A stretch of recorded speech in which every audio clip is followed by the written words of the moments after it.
What's the matter with you? Reading comic books like it's trash. What are you yelling here, you know?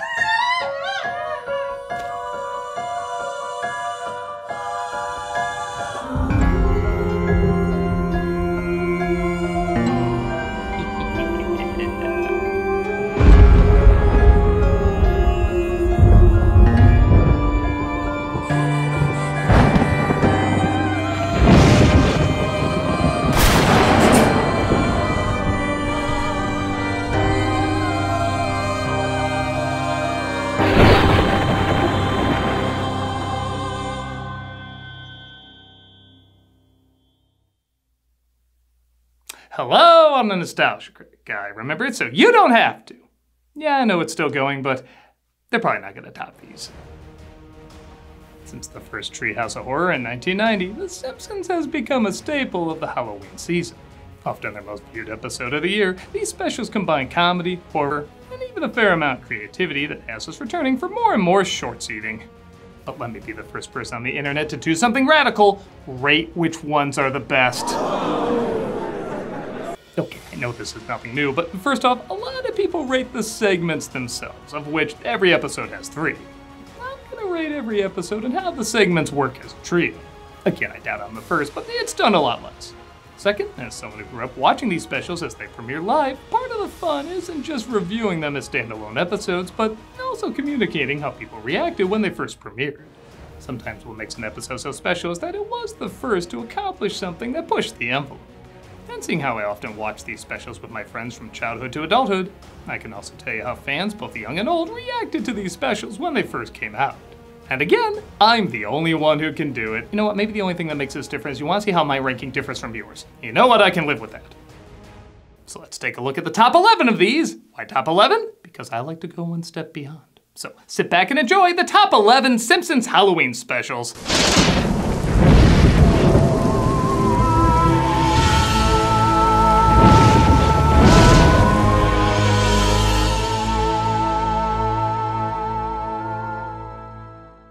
Treehouse of Horror 8.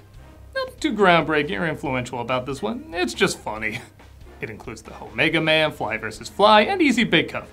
The first segment satirizes the Omega Man with Homer surviving a nuclear attack, leading to maybe comic book guy's funniest moment.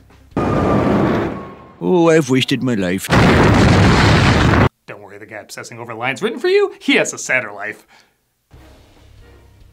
So many elements, from Homer lumping in one of his children in the "and the rest" category, him desecrating God knows how many corpses, to somehow outsmarting his friends who want to turn him into, and I'm using their self-proclaimed term here, freak. You're mutants? We prefer freaks, or monsters. Fly vs. Fly is a satire of both the original Fly and the remake, where Bart uses a machine to switch heads with an insect. It's pretty funny on its own, but even better if you're familiar with the source material, as well as the remade version. Help me, sucker. Also, I just love this line when he combines his 2 pets together. Oh, you can be Lisa's. Hey, some people, I hope I don't know what paid good money for that. The last segment satirizes the Salem witch trials with Marge being sentenced to death, only to be revealed that she was a witch. A twist that would have been a lot better if it wasn't in all the advertising. Simpsons Scare-a-thon! Well, I'll be a son of a witch. Still, the writing on this one is pretty good, and even has a cute ending showing this was all secretly the origins of Halloween. Or maybe something else. And that's the story of the very first caramel con. I mean Halloween. The intro also mocked the recent TV ratings, which nowadays people are used to, but back then, some shows gave a little pushback on. That's certainly what they do here, starting off with a family-friendly rating, but as it gets gorier, the rating goes up higher and higher. It's a pretty decent bit. Jiminy Christmas! Ah! It's a good time with good jokes, which makes it a good start to this list. Come on, give it some candy. That's our house. She's a witch!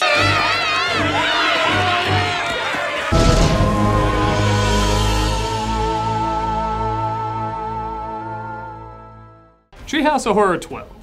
Another one that doesn't reinvent the wheel, but does add some literal bloody good jokes to it. The first segment is Hex in the City, or in for Mandela Effect fans. Probably the weakest of the 3, but still has some great moments when Homer pisses off a fortune teller, and she curses his family. The different ways the family continues to get worse are pretty creative. It's just a lot of silly superstition. Right, Lisa? See? 2 means yes. I think most people remember the way he tries to catch a leprechaun to break the curse. No! And the lineup for this wedding between the leprechaun and the fortune teller is just hysterical. Really pause it and take a look at all the different characters that make it in. Why did you drag me here? I don't know anybody. The second segment is my personal favorite in this episode, House of Wax. The Simpsons get a smart house with the voice of Pierce Brosnan, whose self-awareness of how smooth he sounds makes so many of these lines instantly great. Oh, dear me. Oh, yes. Yum, yum, yum. What kind of Cybertronic Ultrabot would I be if I let those beautiful hands touch dishwater? No, I'm asking. Not a very good one? Damn straight. I can't tell you how many times I've quoted these deliveries. They'd work well with any other actor, I guess, but Brosnan's effortless charm saying lines that range from devious to dumbass is comedy gold. Showtime. I think my house killed my husband. This is Constable Wickham's. Remove your knickers and wait in the bath. Homer, you're not dead. Which is good. Don't take out my British charm unit. Thanks a lot, asswipe. The last one is also pretty great. The Simpsons doing a satire of Harry Potter. Head Zeppelin. At this point, the Harry Potter movies hadn't come out yet, so it was pretty cool doing this mockery for only fans of the book. Make no mistake, it was still a phenomenon, but not everybody knew the characters or story yet, and even if you didn't know, these jokes were still funny regardless. She'll be killed. My sweet little angel! I still think some people are quoting this on the internet. Dying tickles. Also changing Smithers' names to Slithers, that's just a stroke of genius. In death, we shall be together always. The whole entire thing's a magical episode, especially with dark magic. Can't live this way anymore.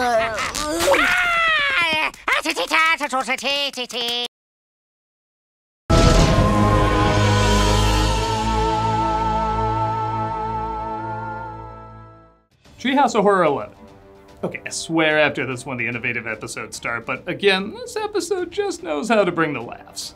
It starts off okay with goes da-da-da-dad, which is a scary reference in its own right, where Homer dies and finds he never did a good deed. He's sent back to do one kind service for someone within 24 hours, or he'll face Spike as the devil. Alright, that was another cartoon with the same story. Anyway, still has some good giggles. From the way he tries to do good but keeps making things worse, to the almost bizarre shade they throw at John Wayne. You'll wake up John Wayne! I'm already up. Not a Conqueror fan, I guess. The special really turns on with the second segment mocking Hansel and Gretel.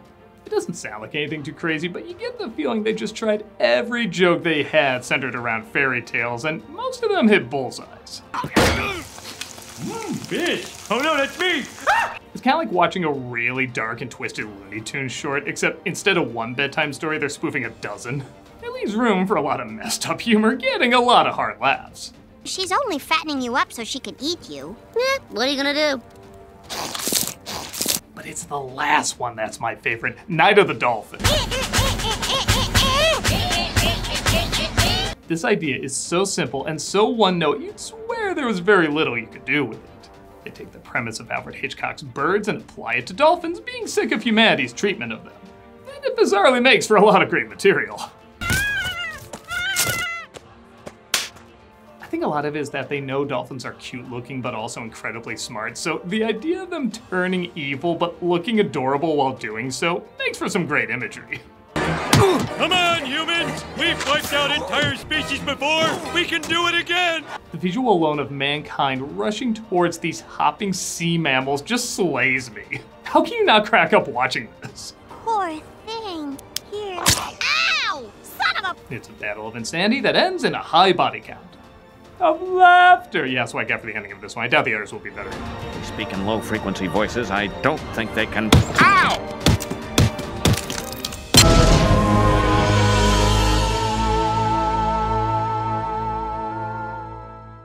Treehouse of Horror 7. When I think of Simpson Halloween episodes that just have hilariously bummer endings, this is always the one I think of. The setups for all of them are great, but each one has a very twisted, mean-spirited conclusion. The first one is The Thing and I, where Bart discovers he has a long-lost evil twin kept in the attic. I worked my butt off to feed you 4 kids and all you do it... What? 3? We have 3 kids, Homer. Yeah. There's a ton of great jokes, including maybe the best from Dr. Hibbert. Why, you've probably never even seen your own face in the mirror. But the episode ends with almost the obvious revelation that Bart is actually the evil twin. So rather than learn their lesson and treat them as equals, they decide to lock Bart in the attic and feed him fish heads. Can I have some turkey? Oh, you finish your fish heads, then we'll talk. That is so messed up. The next one satirizes God knows how many Twilight Zone episodes where Lisa builds a tiny civilization and watches to see how quickly they evolve. One of them is nailing something to the door of the cathedral. I've created Lutherans. Watching them form a technologically advanced society while also creating a religion around Lisa being God and Bart being the devil offers its own fun commentary. In the end, though, Lisa does become a god among specks, but she no longer has control over her previous life, dooming her to a tiny dystopia. Bring me some shoes. Nice ones. Still want socks, too. I'll get socks. The final one satirizes the 1996 election between Bob Dole and Bill Clinton. I know I'm sounding like a broken record, but remember when this was the worst politics god? Honestly, the jokes around Bob Dole aren't anything special, but the ones around Bill Clinton and what a smooth but devious opportunist he was are pretty fun. Well, thanks for taking care of Dole for me. Hey! Once the aliens take over their bodies and only Homer knows the truth, he has to change everything from purple to red. I mean, he gets in all sorts of trouble, including accidentally killing the candidates. Don't! Christ, that is dark. But the best really is the ending, when they're revealed to be aliens, but because it's a two-party system, they have no choice but to vote for the lesser evil. I'll vote for a third-party candidate. Go ahead. Throw your vote away. The votes are cast and they're all enslaved, leading to one of the best commentaries on having to vote between two power-hungry monsters. Don't blame me. I voted for Kodos. Go! Tell me you haven't seen history repeat this several times. It wasn't the only moment these specials went political, but it is strangely the most dated, yet somehow also the most timeless.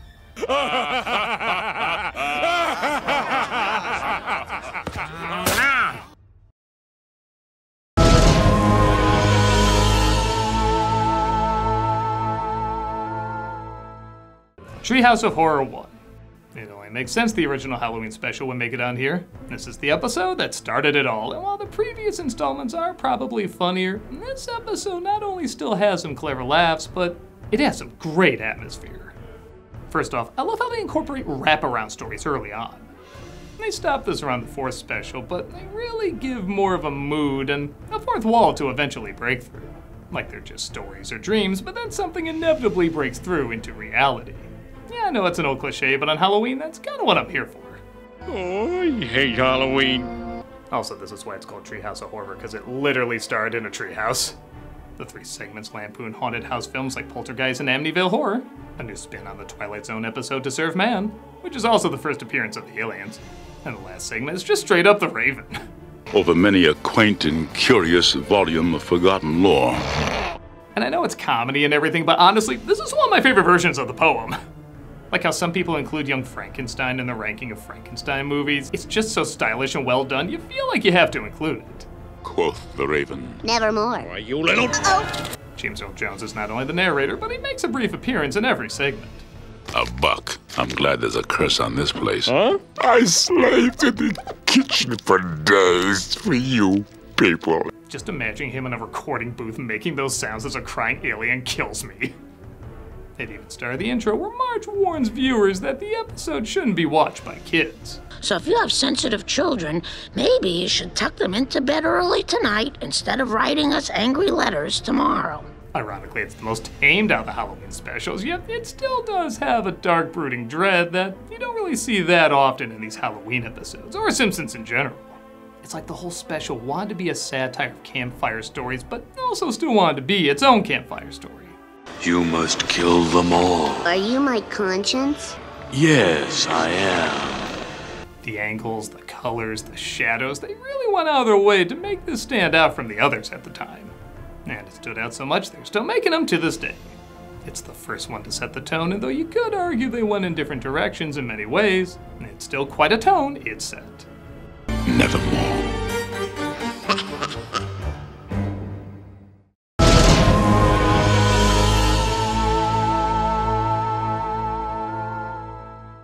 Treehouse of Horror 33. Yeah, you may have noticed there's not a ton of recent Halloween episodes on here, but if you've seen this one, you know why it's on the list.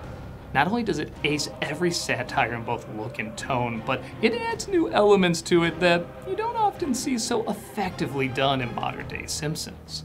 From the Pukaduke mocking the Barbaduke, Simpsons World mocking Westworld, but especially Death Tome mocking Death Note, where the entire segment is animated in the anime style. It would have been safe to go after an anime that everybody recognizes like Pokemon or something, but the fact that they did one that was popular but wasn't necessarily a household name kinda gives it a bit of street cred.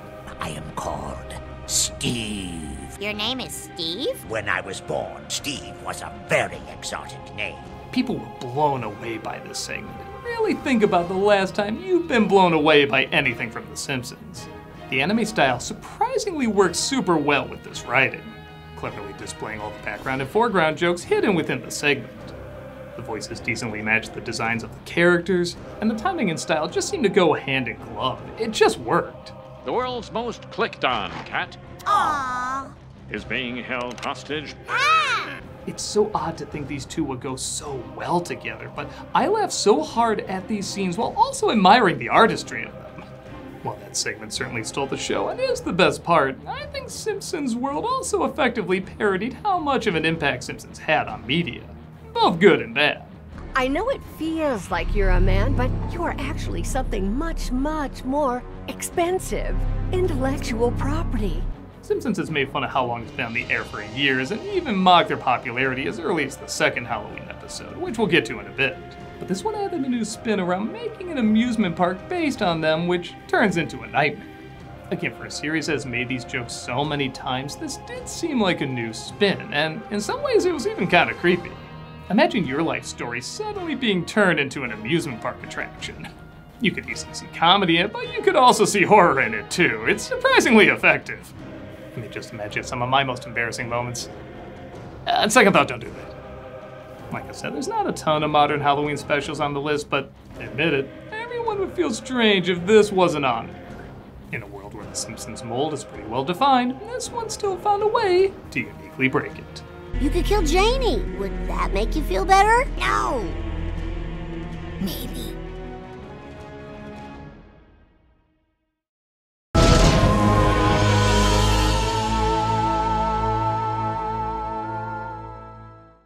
Treehouse of Horror 6. 3 great stories that brought the laughs, but also brought some experimentation. The first segment shows giant billboards and colorful advertisement mascots coming to life. Yeah, good luck with that today. Wreck the school, you know you wanna. I agreed. While nothing new is really dabbled with here, it is a ton of great visual gags. If you're looking for that big donut of yours, Flanders has it.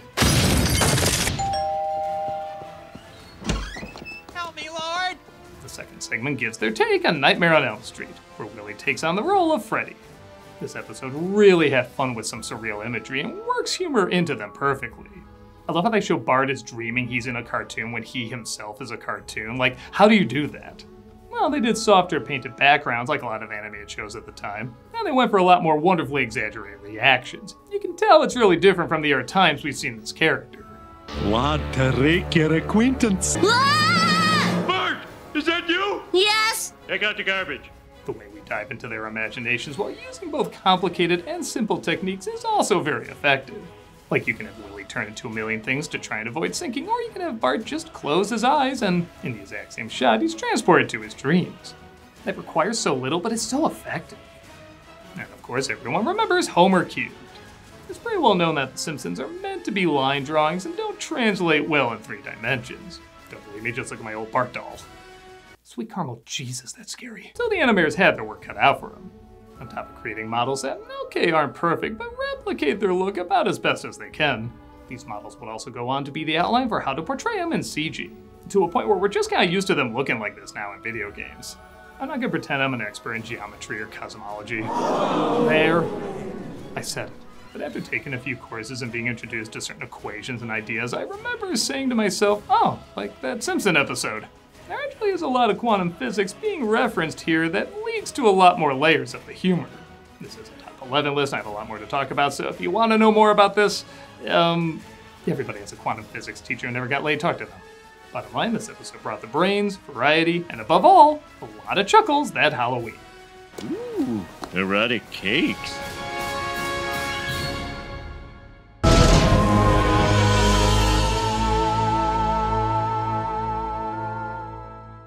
Treehouse of Horror 4. Yeah, I swear I didn't plan that on purpose. Every episode in this is a satire, even the wraparound goofing on Night Gallery. And yeah, even these paintings are a lot of fun to look at. The first segment parodies The Devil and Daniel Webster, where a trial is held for the life of the lead, in this case Homer. And Flanders is revealed to be the devil, which is already a great twist. Homer gives his soul for a donut, but doesn't finish the last bite. I'm smarter than the devil! I'm smarter than the devil! You are not smarter than me! Rather than throw it away, he holds on to it and puts signs all around it not to eat it, which I feel like has become a meme of its own. Forbidden donut. He's put on trial with Lionel Hutz representing him, which effortlessly leads to a ton of laughs. Some ground rules. Number 1, we get bathroom breaks every half hour. Agreed. Number 2, the jury will be chosen by me. Agreed. No, wait. I like too, it isn't just the trial, we get to actually see Homer go to hell. And the punishments he has to go through are so creatively hilarious. Have all the donuts in the world! I don't understand it. James Coco went mad in 15 minutes. Next is a parody of Terror at 20,000 feet, where Bart sees a gremlin on the bus. And I'll just say it, this gremlin looks better than whatever the hell that melting Teddy Ruxpin candle was. I don't see anything. Who's driving the bus? Uno momento, por favor. It's pretty impressive how many laughs it can get just on a school bus. It's even the first appearance of Gunter, who will become a Simpsons regular. Oh, would you care for a bite of my Fingerstrasse bar? I also have a bag of marzipan Joy-Joys. The last segment parodies Bram Stoker's Dracula with Mr. Burns as the iconic vampire. They do a good job satirizing the film's unique style while also telling their own story with Bart getting bitten. Hello, Mother. Hello, Father.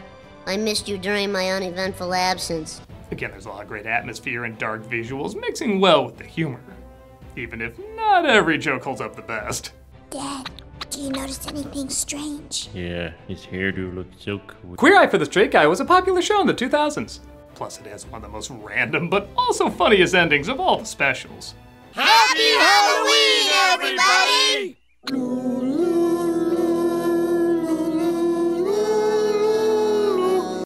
Always enjoy when they show love to a Garfield Thanksgiving.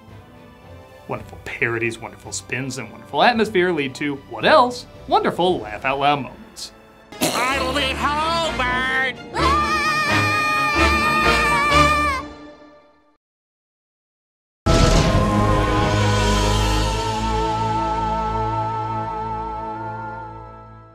Treehouse of Horror 3. Alright, maybe I am doing this on purpose. Once again, it's an early episode, so once again, we got wraparounds, great atmosphere, and moments people are still quoting today.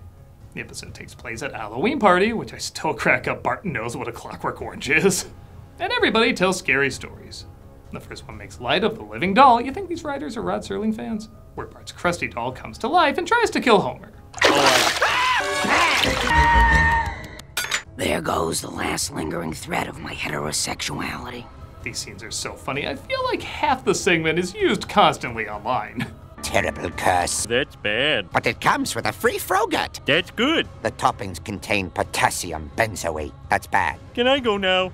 The second is King Homer, a satire of Godzilla. Nah, just kidding, his babies stay out, where Homer plays the giant killer ape. They not only make great jokes pointing out funny details I never did notice before. Single white female wanted for mysterious expedition. What kind of show you got for us, Mr. Burns? Well, the ape's going to stand around for 3 hours or so. But they also do a great job recreating a lot of iconic shots. It's also pretty funny that for a Halloween special, 2 of these segments have overly upbeat romantic music at the end. The last one definitely ends on a bloodier note, though, as Bart reads a spell book to bring his cat back to life, but accidentally summons zombies, very similar to Pet Sematary. Zombies! Please, they prefer to be called the living impaired. This is one of those segments where the horror jokes, of course, are great, but the gags before the supernatural stuff happen are also very well done. Find Waldo yet again. Man, he's just not trying anymore. I especially love this animal graveyard. Filled with animated primetime shows that were so rushed into production in 1 year they were taken off just as quickly as they were added. I don't know if a lot of people remember that, but if you don't, it's an interesting era to look up. They even have a little jab at TV audiences after celebrating how they didn't turn into zombies. Shh, TV. Man, fall down. Funny. Well, I do wish there was an ending wraparound for this one, like it starts off showing them all at the party, but then just sort of ends on this story.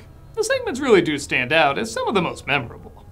It just isn't Halloween without killer clowns, zombies, and Shirley Temple getting eaten alive. Yeah, we should really make that a regular. I've got a story so scary, you'll wet your pants. Too late.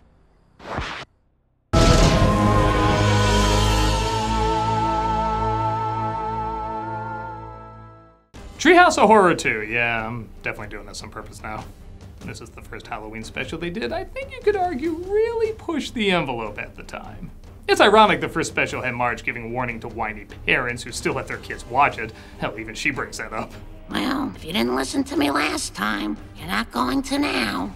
But this is the one that probably deserved that warning. We get another wraparound sequence where everyone eats too much candy and has bad dreams.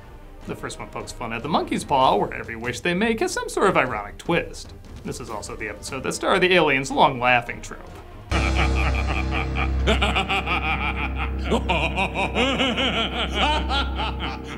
Probably one of the best jokes is Bart wishes for their family to be rich and famous, but everyone gets sick and tired of them seeing them all over the place. Obviously poking fun about how they were all over the place back then. If I hear one more thing about The Simpsons, I swear I'm going to scream. At first they were cute and funny, but now they're just annoying. This is why there's no Simpson November. The second segment once again takes from their favorite source material, Family Guy. No Twilight Zone, where Bart has the power to transform anyone into anything. Give it some kills, man. Hey, this is fun, isn't it? We're gonna die, aren't we? Hiya, Bart! The original Twilight Zone episode had a good sense of humor, but this one takes it to a whole new level. His dad isn't just turned to a Jack-in-the-Box, he tries to reconnect with him while he's this strange, bizarre abomination. And again, the side jokes are goddamn treasures. Homer, I see you agree with my theory. I'm not nodding, it's the air conditioning. I love too how this becomes a nightmare because at the end he actually ends up getting along with Homer. I love you, son.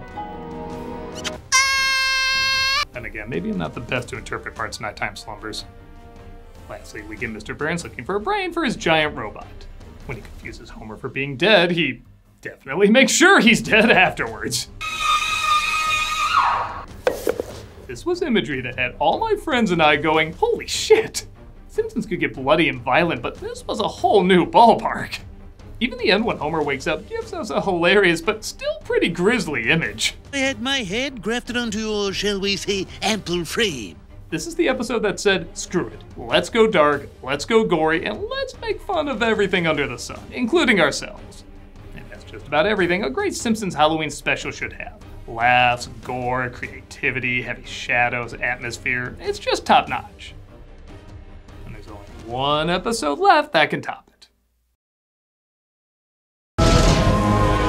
And the #1 best Treehouse of Horror, it's 5, the one with the shinning. Yeah, if you didn't see it on the list, you know it's #1. I mean, everybody knows why this episode is great.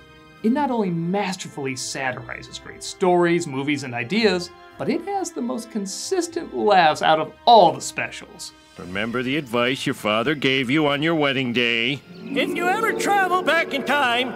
Almost unanimously, everyone agrees this is the best one, particularly with its opening segment satirizing The Shining. This is one you can technically enjoy if you haven't seen the Kubrick classic, but by God, if you have, you're gonna eat up every joke and every wink to the original. Don't be reading my mind between 4 and 5. That's Willie's time. I can't even count how many people have quoted or referenced this segment. It even does a pretty fun spin on the all work and no play bit, where instead of it being written over and over on paper, it's written over and over on the walls. That's both really funny and kinda creepy at the same time. The next segment involves Homer time traveling, accidentally changing his reality by literally stepping on the past. These features are so creative and each one brings such a variety of hilarious insanity. What happened to us, Kodos? Quiet, you. It also has fun showing the different ways he messes up the past, which you'd think would get old really quick, but they really go above and beyond coming up with a variety of mistakes. This is gonna cost me. Again, you can't even count how many quotable moments there are in this segment. It's just fantastic. What's a donut? It's raining again. The last one is Nightmare Cafeteria, playing off the story of a mad person cooking up and eating children. I feel like it makes its way into a lot of urban legends and campfire stories. In this one, it's Bart and Lisa's school eating up kids, and it's just so fun seeing these characters, usually associated with authority and order, doing something as insane as eat the students. Who published that? Again, these jokes are not only great, but incredibly grim and disturbing. Even when they don't show the blood, it's still such a horrific idea. Don't worry, guys. Something always comes along to save us. Look at the face on him. That is genuinely unsettling. But it doesn't skimp on the gore either, as when I referenced one of the more random endings before. This one is by far the most random of them all. One chorus line of people dance until they make us stop. It's honestly so odd you stop paying attention to how graphic it is.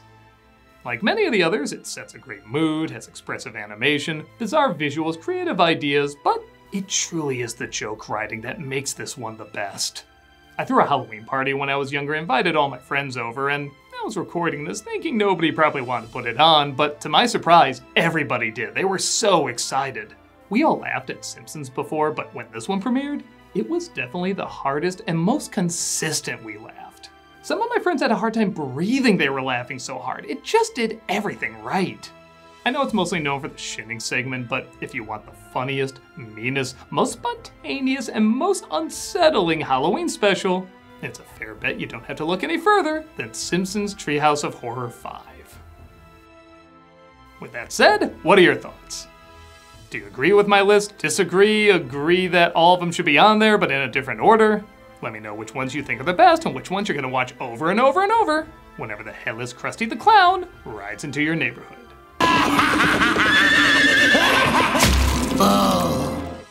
I'm a Nostalgia Critic guy, remember, so you don't have to. Thanks a lot, asswipe. We're still doing cameos for charity, but I'm gonna switch things up a little bit. As many of you are probably aware, I got chronic fatigue syndrome about 1.5 years ago. It's still with me, and while it's not nearly as bad as what other people have, there's still very little known about it, not much research or anything, and it probably goes without saying it's really spiked after COVID. So rather than change up the charities every month, I think I'm just gonna give the money to one charity, Solve MECFS. There are so many people suffering greatly from this, and like I've said in the past, I'm not suffering nearly as bad as so many people out there, yet it's still getting in the way of how I live my usual life. So I can't even imagine what so many other people must be going through and the toll it must be taking on them. So if you want a video of me saying happy birthday or congrats, good luck, or whatever, click on the link below and be giving to a good cause. If you're like, no, your face is a butt and I don't like you, well, consider giving to this wonderful organization anyway. Like I said, there's a lot of people suffering from this and we don't really know the reason why, so maybe we can all come together and help them help many more.